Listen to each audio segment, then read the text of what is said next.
Did you know that what matters the most is to be authentic?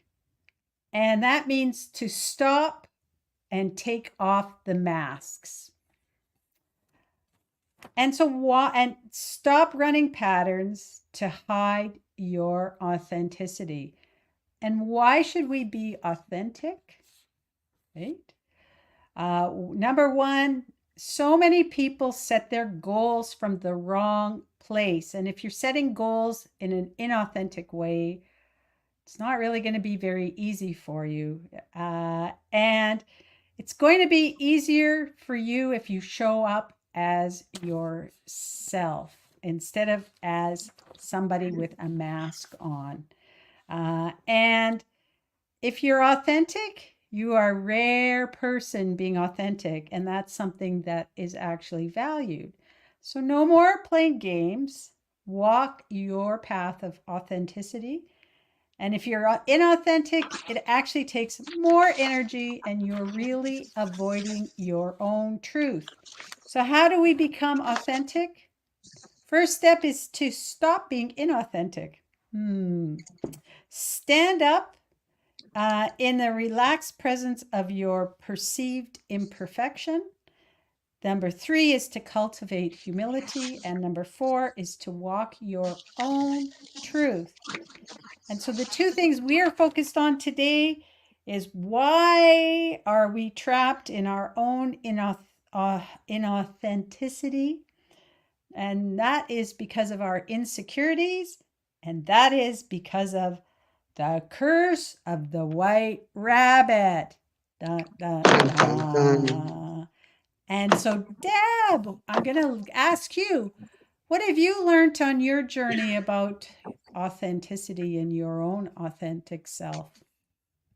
Well, Debbie, for me, learning to be my authentic self helped me to set better goals because once I examined who I really was, I was able to move forward knowing what lights me up.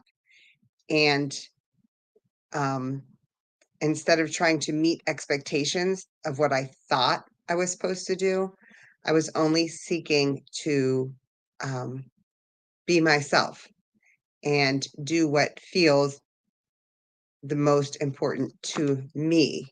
So, and when I did that, when I was able to know myself better, it made making decisions easier, and it gave me the energy that I needed to go after my goals with more enthusiasm and energy. So, for me, being authentic means um, using my voice to empower others and owning all of my story and owning all of myself, the good, the bad, the ugly, and facing it all. So, authenticity for me means freedom. So, and what has it done for you? Yeah, so I would say that I was somebody putting on a mask more for approval than anything else. And one of the things that I've learned on my own journey is that there is no such thing as the truth. And we all have our own truths from where we come from. And I have learned that it's okay for me to share my truth because that's something that is unique to me. And of course, I may share the same opinion as some other people, but it's my own truth, and I have a lot more, I guess, security in being able to share my truth versus thinking that, well, what if I share something that other people don't agree with, that they'll say it's not the truth. And I can now stand up and say, it doesn't matter. I have my truth. You have your truth. We can decide to disagree on whatever the topic is, and that's okay too. And that's really made a big difference for me being able to be authentic and share my own voice out in the world. All right, so let's talk about authenticity. We talked, I guess I mentioned there's 4 steps. And of course, for us, The first thing is, uh, how do we overcome, stop being inauthentic and overcome our own insecurities? Because those insecurities are keeping us trapped in our inauthenticity, preventing us to live our true selves. And so I'm going to talk about 4 common insecurities and how they are holding us back. And so the first thing is GOOP, which means the good opinion of other people. And we often worry excessively about what other people think of us. Look at that. That's kind of what I was dealing with when I was talking about the truth instead of my truth. And if we have this concern, it can lead us to act in ways that aren't our true self. And we're just trying to gain approval and trying to avoid criticism. And this will be a major driver for not living up to our own potential. And if you think of yourself as a chameleon, constantly trying to change colors to blend in with different surroundings, and while this might protect you in the short term, it really prevents you from showing your own true, beautiful colors. And everyone else's opinion of you is really none of your business. Be the star of your own movie, because that's what you're meant to be. Now, the second one is the need for approval. And so the need for approval can cause us to seek validation from others to feel good about ourselves. And this dependency can make us mold our actions and decisions to fit what we believe others want from us. And there's so many people who make decisions about what they're going to do with their life based on what their parents wanted them to do instead of doing what they want to do, what their authentic self is all about. So, I mean, imagine being a puppet and letting other people hold your strings. And as long as you're seeking approval, you are allowing others to control your movements and dictate your actions. And so, key thing to remember is the people that matter don't mind, and those that mind don't matter. Now, another thing we do is we rely on external validation as our means for sense of our self-worth based on how others perceive us. So instead of creating internal validation that helps us stay true to ourselves, we're looking for external validation. And this one, if you picture yourself as a weather vane up on a roof and it's turning around whichever way the wind blows, external validation is like the wind. And as long as you're relying on that, you are constantly changing direction based on other people's opinions. And man, can you see, Deb, how much that would cause you so much energy? And that living in your authentic self would be so much less, takes so much less energy to do. And I wanted to share just a little story. Uh, you don't need to agree with me. And I'm happy for you to have your own power and your own opinion. And one of the people that really stands out in terms of internal validation is Nelson Mandela. That's a powerful example, uh, because despite facing a lot of pressure when he became, I guess, the president of South Africa, he actually could have decided to seek revenge.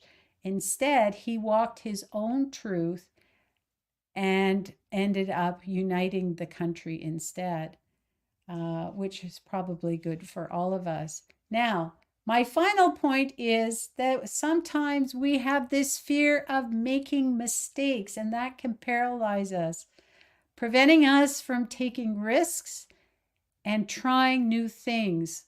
We have been taught to believe our performance is linked to our self worth, but that actually isn't true. There are no mistakes. We aren't on a linear path. And our world, when you're on the river of life, going through bends and turns, you have to remember a new future is always possible. And if you think about a bird when it's a baby, if it never leaves the nest because it's afraid of falling, then while it might be safe, it's going to miss out on some opportunities to soar and explore the skies. So we have to remember that. So, recognizing our insecurities is the first step to overcoming them. Embrace your authentic self by letting go of the need for others' opinions, that goop, a need for seeking, make sure that you're seeking internal rather than external validation, and accept that mistakes are basically a part of our growth and learning. All right, Deb, time for you to talk about the curse of the white rabbit. Oh, I loved everything you said there, Debbie, about validation and the curse of the white rabbit. First of all, what's the white rabbit? Well, we've all seen dog races, right? Where the dogs are chasing the white rabbit, but that white rabbit is mechanically programmed to always stay just out of reach of the dogs. Okay, and I'm not promoting dog racing because I know we have a lot of animal lovers. I have one myself, so it's just an example. Um, so for us as people, oh, and Debbie, I'm sorry, I'm going to ask you. I'm echoing. Oops. Sorry. Thank you. So for us, right, we're often people, humans, we're chasing success, hoping that we can find that validation that Debbie it keeps talking about. We're seeking validation from other people, and we're seeking to just feel like we belong and that what we're doing is the right thing. And when we're doing this, though, what we're doing is we're seeking success, but what we're really wanting and needing is a feeling of fulfillment and that we're contributing. And in that way, we're a part of something. So the mistake that we often make is we just try to achieve more and say, well, when I get the promotion, when I make X amount of dollars a year, then I'll be happy, right? And I'm going to feel really good about myself because I've been successful now. And as we see all the time in the news and in the tabloids, even, we see what we would consider highly successful people who aren't actually happy. And so, how do we solve this? What do? We don't, that's why it's called a curse. The curse of the white rabbit is you continually trying to achieve more success, being validated outside of yourself. And in the end, you might have a moment of happiness, but you don't have that true sense of fulfillment. So, how do you solve that? Well, first, like we said, you discover who you truly are and what is your authentic calling in this life. What are you really meant to do? And you could be in a career that you enjoy, but there might be some other ways in your life that you want to seek fulfillment, because part of this fulfillment is also contributing to others. And that's the real need that we have, is to know that we're contributing to other people's well-being, other people's happiness. And we're not doing it to say, hey, look at me, I did this great thing today, right? That's You don't want that to be your motivation. If that's your motivation, you're still going to end up feeling kind of empty at the end of the day because you're like, well, I did all this. And especially if nobody comes and says, hey, thanks for doing that, right? You're going to feel really empty. But if you're serving yourself authentically, you have a purpose that you've discovered. and you're serving that purpose, whether anybody thanks you or not. And when you're validating yourself and you're coming from a place of, I love myself, I love the choices I'm making because I'm listening to my own self, not what other people think I should be doing, but what I know I should be doing. Again, like Debbie said, it frees you to go ahead, chase those dreams, do those things that feel authentic to yourself. And again, everybody's not going to have the same calling. Yes, we innately as humans, we have some basic needs that we share, but how we meet those needs is individualized to us. And so, how do we get out of this white rabbit hole? Um, we do the things that light us up, and you find self-love, and so you're validating yourself completely. You're, I think the thing I really want to focus on here is when we're seeking the success and not the fulfillment, we might find happiness, which is short term. But when we find the fulfillment in the things that we do, this is hysterical. I'm sorry, my cat's tail is plucking my camera. When we find the fulfillment, right, and we live our life seeking fulfillment versus just achievement, then we get to live in joy. So find out who you are, love yourself, and that's where you'll find your true joy. And you can stop chasing the white rabbit of, if I do this one more thing, I can be more successful, more this, more that. You're already enough, just as you are. And a powerful, powerful quote. I'm not 100% sure who says this, but it says, you are that which you seek. So you don't need to try to be something else. You just really need to discover who you already are. And when you can accept who you are and love yourself completely, then you will live in joy, and it just frees you, because now you're free to live the life you're meant to live, and it feels very coherent with yourself, and everything that you're doing just ends out feeling better. So that's what happens when you live authentically. So let's stop being inauthentic, start being your wonderful, loving, contributing self, and you will just live a better life. So that's our invitation for everyone here. Find out who you are, learn how to develop the skills, and find ways to contribute that feel right to yourself. And along the way, you're going to meet people that maybe conflict with you a little, but that's okay, because they're trying their best to do the same. So with that, Debbie, was there anything else you wanted to share? I mean, I feel like tonight was kind of a quick but deep dive into this authenticity. No, I love what you said. I think it's so true. And I think, we always, a lot of people in their careers, and I was in that spot too, are chasing that white rabbit looking for what's next and never really get to the end and never really get to what's satisfying you. And then when you sit there and look back, it's like, what have I done with my life? So if you have the opportunity, stop the madness now and really focus on what lights you up and what's authentic to you, and feel great now instead of feel great when whatever it is happens, because it never Mhm. happens, never gets Excellent. there. Right, You're chasing that white rabbit, leads to nowhere. right, because it's always going to Good be job on that. I two love inches that. past two. Very good.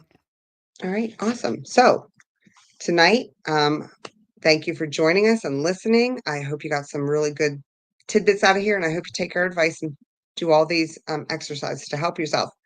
We have some exciting news. If you like the kind of things that Debbie and I talk about on these Wednesday lives, and you would like to join us, we've sent out an invitation, or we will be sending an invitation to join us Friday to watch the film Source. It's Within You, featuring Joe Dispenza and other experts talking about how you can manifest things in your life. And I know there's a lot of people talking about manifesting right now, and it's very confusing and it seems like a bunch of mumbo jumbo, not real. So before you discount the possibility of manifesting things, I do invite you to join us 2 o'clock on Friday, Eastern Standard Time. I believe that's 7 o'clock in the UK, so that you can at least explore what is this manifestation and how can you apply it into your life, because it can change the way you experience life. So again, thank you for being here. I hope we will see you Friday, and I believe that is it. So short and sweet tonight. Take care, everybody.